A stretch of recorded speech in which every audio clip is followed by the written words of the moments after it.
So guys, balak akong gumawa ng tutorial. So dalawang tutorial to. Gusto ko lang malaman nyo.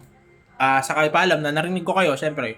So marami nagre-request sa akin na gumawa daw ako ng tutorial, basics para sa DaVinci Resolve, saka tutorial para sa mga galing CapCut na gustong gumamit ng DaVinci Resolve. So una, yung basics para sa DaVinci Resolve, para talaga to sa beginners, yung as in, wala ka masyadong alam, tapos gusto mong malaman yung DaVinci Resolve.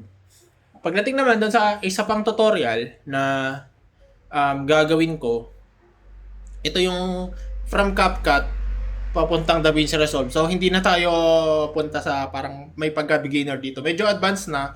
Tatalo na tayo sa kung paano mo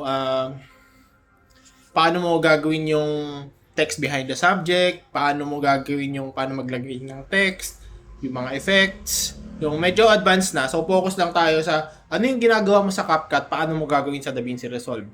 Okay? So, siguro baka mai-release ko to late February o kalagitnaan ng February kasi medyo magiging busy ako in the next weeks. So, if gusto nyong ma-notified, follow nyo lang ako or save nyo lang tong video na to. Okay?